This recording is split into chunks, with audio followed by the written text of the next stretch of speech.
Hello बच्चों, let's read the question. तो इस क्वेश्चन में क्या बोला गया है? हमें बोला गया है कि why DNA can not pass through the cell membrane, वो हमें बताना है। नेक्स्ट क्वेश्चन पूछा गया है कि how can the bacteria be made competent to take up the plasmid. मतलब बैक्टीरिया को कैसे हम लोग कम्पिटेंट बना सकते हैं ताकि वो प्लाज्मिड को ले सके। नाउ हमें एक्सप्लेन करना है a method for introduction of alien DNA into a plant host cell में। किस तरह हम लोग एलियन डीएनए को इंट्रोड्यूस करेंगे वो हमें मेथड बताना है, एक्सप्लेन करना है। Then we need to name a pathogen that is used as a disarmed vector. So if we are to talk about the key concept for this question, then that will be factors related to formation of recombinant DNA. Now अगर हम लोग बात करते हैं सबसे पहले कि recombinant DNA क्या है, देन हम लोग बोल सकते हैं कि it is a DNA which is produced using lab technology so as to produce, or we can say form, a new variety of DNA. इसका मतलब होता है कि रिकॉम्बिनेंट डीएनए का मतलब हुआ कि लैब टेक्निक यूज करके, वेरियस एंजाइम्स यूज करके, केमिकल्स यूज करके हम लोग ऐसा प्रोसेस बनाते हैं जिससे कि क्या होता है कि कोई पर्टिकुलर डीएनए में हम लोग अपना कोई ट्रेड्स डाल के एक न्यू वैरायटी ऑफ डीएनए बना देते हैं, that is known as recombinant DNA.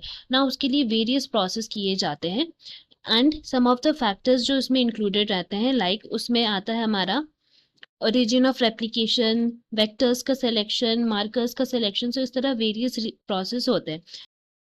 Now coming to the question जो हमें यहाँ पे पूछे गए हैं, तो सबसे पहला जो क्वेश्चन पूछा गया है कि डीएनए क्यों पास नहीं कर पाता है थ्रू द सेल मेम्ब्रेन। तो इसका जो है हमारा सबसे पहला क्वेश्चन की अगर हम बात करें तो वहां हमारा रीजन क्या हो जाएगा कि डीएनए जो है that can be told as large hydrophilic molecule. DNA को हम लोग लार्ज हाइड्रोफिलिक मॉलिक्यूल बोल सकते हैं, जिसका मतलब होता है कि water attracting molecule, right. DNA water attracting molecule है। साथ ही साथ क्या है, ये नेगेटिवली चार्ज्ड है, so we can write negatively charged molecule है ये। नाउ इससे क्या होता है कि due to its phosphate backbone, ये नेगेटिव चार्ज उसमें आता है, हम लोग जानते हैं। नाउ अगर हम लोग बात करते हैं सेल मेम्ब्रेन की, सो सेल मेम्ब्रेन को हम लोग बोल सकते हैं कि it is a lipid bilayer. So from here further we can say about cell membrane कि इसकी वजह से क्या होता है कि ये हाइड्रोफोबिक मॉलिक्यूल की तरह एक्ट करता है। हाइड्रोफोबिक मॉलिक्यूल का मतलब क्या होता है कि वाटर को ये रिफ्रेन करता है, दैट मीन्स वाटर रिपेल करता है and act as a barrier to protect the interior of the cell. क्योंकि हाइड्रोफिलिक है तो उस वजह से क्या होता है कि वाटर इसके अंदर नहीं आ सकता, वाटर को ये रिपेल करता है। And because of this hydrophobic and charge जो उसमें रहता है, उस वजह से कि लिपिड बाइलेयर प्रिवेंट करता है passage of large charged molecule. तो क्योंकि डीएनए लार्ज मॉलिक्यूल है, प्लस नेगेटिवली चार्ज है और साथ ही साथ हाइड्रोफिलिक है, इन सब के वजह से ही DNA can not pass through the cell membrane.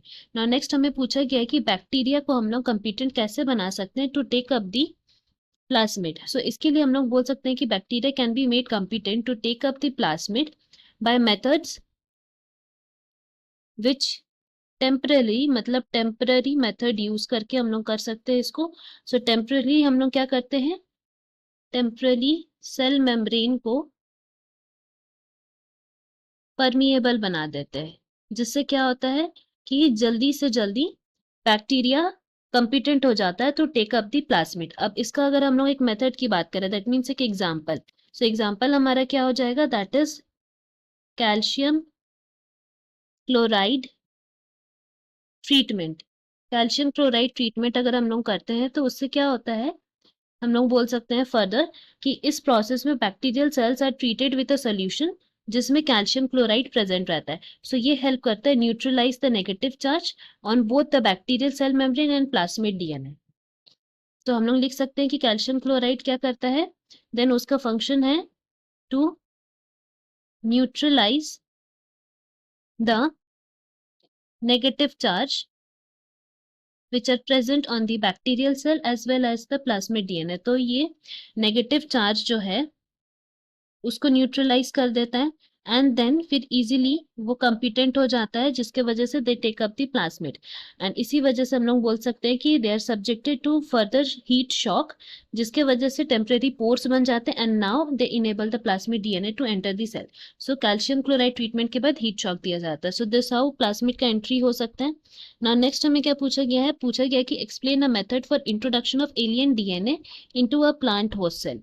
So alien DNA plant host cell में कैसे जाएगा वो हमें बताना है। सो इसमें हम लोग बोल सकते हैं कि one of the common method जो हम लोग यूज करते हैं is that of the agrobacterium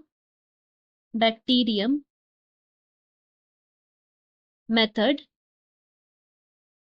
जो हम लोग यूज करते हैं। सो ये एग्रोबैक्टीरियम मेथड जो है उसमें क्या होता है, बेसिकली हम लोग बोल सकते हैं कि ये एक ट्रांसफॉर्मेशन मेथड है एंड इस टेक्निक में what we do is that the soil में बैक्टीरियम प्रेजेंट रहता है। कौन सा, एग्रोबैक्टीरियम ट्यूमिफेसिस, जो नेचुरली ट्रांसफर करता है part of its DNA into the plant genome.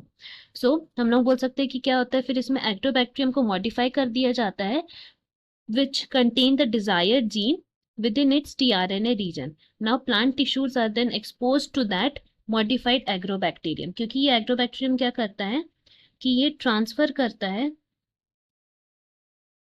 अपना डीएनए टू प्लांट्स। तो इसी वजह से क्या किया कि उसके डीएनए को मॉडिफाई कर दिया गया, इसको हम लोग मॉडिफाई कर दिए। सो नाउ ये मॉडिफाई वाला जो है वो प्लांट्स में चल जाता है। तो जिस वजह से क्या होता है कि एलियन डीएनए जो है वो प्लांट होस्ट सेल में चल जाता है आफ्टर इन्फेक्शन, प्लांट टिश्यूज इसको ले लेते हैं। सो दिस हाउ हम लोग बोल सकते हैं एलियन डीएनए जाता है उसमें। एंड लास्टली हमें पूछा गया है कि a pathogen that is used as a disarmed vector. So अगर हम लोग उस पैथोजन की बात करें which is used as a disarmed vector, then हम लोग बोल सकते हैं यहाँ पे हमारा नाम आ जाएगा किसका, एग्रोबैक्टीरियम ट्यूमिफेशियंस का, जिसके बारे में हम लोग अभी लास्ट क्वेश्चन में बात की, ये डिसआर्म्ड वेक्टर की तरह यूज होता है। सो ये सारे आंसर्स हमें मिल गए हैं। Hope you have understood it well. Best of luck. Thank you.